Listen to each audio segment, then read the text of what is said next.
মৃত ব্যক্তিরা কিভাবে বুঝতে পারে যে সে মারা গিয়েছে? একজন মৃত ব্যক্তি কিন্তু প্রথমে বুঝতে পারে না যে সে মারা গিয়েছে। মৃত ব্যক্তির মৃত্যুর পর সর্বপ্রথম যে আওয়াজটি শুনতে পায় তা হচ্ছে ইন্না লিল্লাহি ওয়া ইন্না ইলাইহি রাজিউন। শুরুতে মৃত ব্যক্তি বুঝতে পারে না যে সে মারা গিয়েছে। সে মনে করে যে সে হয়তো স্বপ্ন দেখছে। সে দেখে তার আত্মীয় স্বজন, পরিবারের লোকেরা তার কাছে। সে দেখে তাকে গোসল করানো হচ্ছে, তার জানাজা পড়ানো হচ্ছে, তাকে কবরে নামানো হচ্ছে।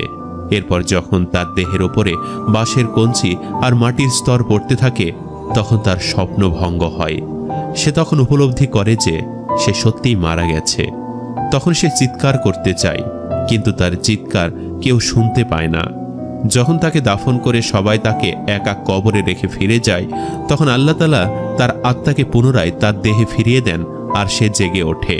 প্রথমে সে খুশি হয় এবং কৃতজ্ঞতা জানায় যে মহান প্রভু তাকে যা দেখিয়েছিলেন তা কেবলমাত্র একটি স্বপ্ন ছিল, আর এখন সে ঘুম থেকে জেগে উঠেছে।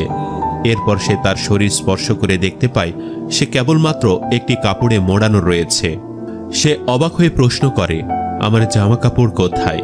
তারপর সে বলতে থাকে, আমি কোথায় আছি? এই জায়গাটা কোথায়? সর্বত্র ময়লা কাদার দুর্গন্ধ বের হচ্ছে। আমি এখানে কি করছি? তারপর সে বসতে শুরু করে যে সে মাটির ভেতরে আছে এবং সে যা অনুভব করছে তা কোনো দুঃস্বপ্ন নয়। তখন সর্বপ্রথম সে মৃত ব্যক্তি বুঝতে পারে যে সে সত্যি মারা গেছে। তারপর সে যতটা সম্ভব জোরে চিৎকার করে ওঠে। তার আত্মীয় স্বজনদের ডাকতে থাকে, পরিবারের লোকদেরকে ডাকে, কিন্তু কেউই তাকে বাঁচাতে আসে না। অতঃপর সে ব্যক্তি আল্লাহকে ডাকে।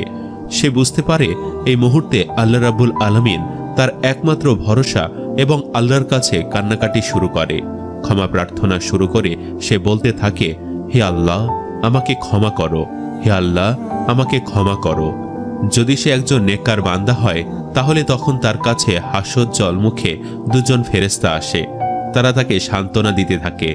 আর যদি সে খারাপ মানুষ হয়, তাহলে ভয়ঙ্কর চেহারা দুইজন ফেরেশতা এসে তার ভয় আরো বাড়িয়ে দিবে। তারা তাকে ভয়াবহ নির্যাতন করবে। তার উপর কবরের আযাব শুরু হয়ে যাবে। কবরের আযাব সম্পর্কে হাদিস থেকে জানা যায়, কাফের, মুনাফিক ও পাপিষ্ঠ ব্যক্তিদের যখন কবরে জিজ্ঞাসা করা হবে, ওই ব্যক্তির ব্যাপারে তুমি কি জানো? সে বলবে, আমি কিছুই জানি না।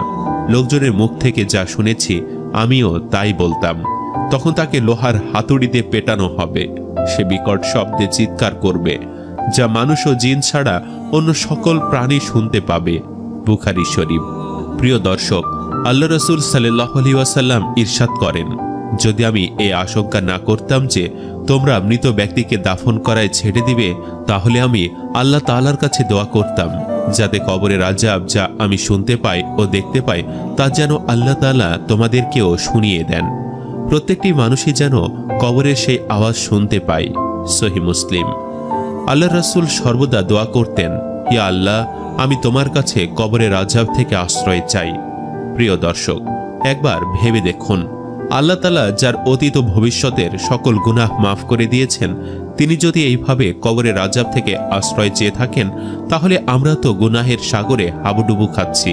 আল্লাহ তাআলার কাছে দোয়া করি, আল্লাহ তাআলা যেন আমাদের সকলের, মা, বাবা, স্ত্রী, সন্তান এবং আমাদের পরিবারের সমস্ত লোকদের গুনাহ মাফ করে দেন।